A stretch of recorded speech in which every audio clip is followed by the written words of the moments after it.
It is my honor to introduce Senator Kay Hagan.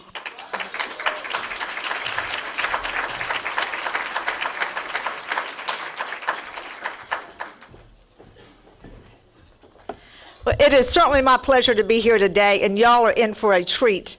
And it's on behalf of the General Assembly, I want to thank you for everything you do for our children, because people like you are what's making our state great.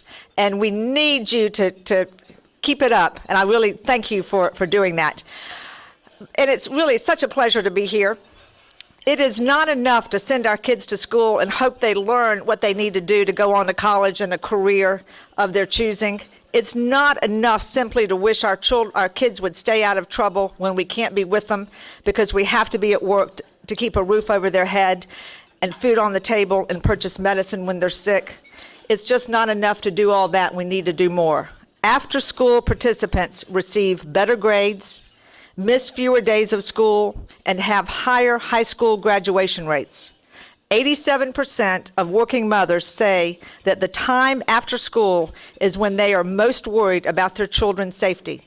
This can lead to lower productivity, high turnover, and absenteeism in the workplace. Unsupervised teens are 37% more likely to become pregnant, and unsupervised children are at a greater risk for truancy, poor grades, depression, and lower achievement. So, how much would you pay to keep your children safe and out of trouble? How much is it worth to you? I'm sure the answer is many, many times more than what I'm going to tell you. Most programs don't cost very much per student. Some of them are very inexpensive, to $7 a day. You know this much better than I do, and we need to do more. When Governor Easley created this group, it was because he understood that too. He identified the issue. After-school programs need to be accessible, they need to be quality, and they need to have the funding necessary to sustain themselves. According to the North Carolina Working Parents Survey, 91% of working parents believe after-school programs are an absolute necessity. A majority of Americans will pay more taxes for increased after-school programs. And let me tell you, as a mother of 3, I know personally how important it is to have after-school quality child care and programs, and it's just imperative. What could possibly be the holdup in Washington with statistics like I've just mentioned?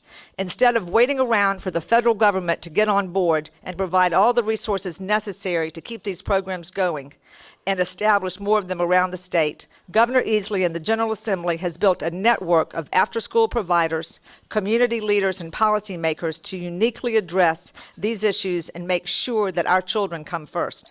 It makes you wonder what Washington could do if they had half the ingenuity and work ethic that Governor Easley has and the rest of North Carolina. That's what we need in Washington to keep our kids safe, educated, and nurtured. That's what we need to make sure that this generation of children is the best educated, the best trained, and the best prepared for the challenges that lie ahead. With as much money as we're spending in Iraq, it is $322 million a day. You'd think that we could figure out how to care for our children. A lot has taken place in the decade since I've been in the North Carolina Senate, and we've done so much for the state of North Carolina, and none of that could have happened without everybody in this room helping all the children here. You are on the front lines, caring for our children, keeping them safe when we can't be there, and giving us the peace of mind knowing that they are okay.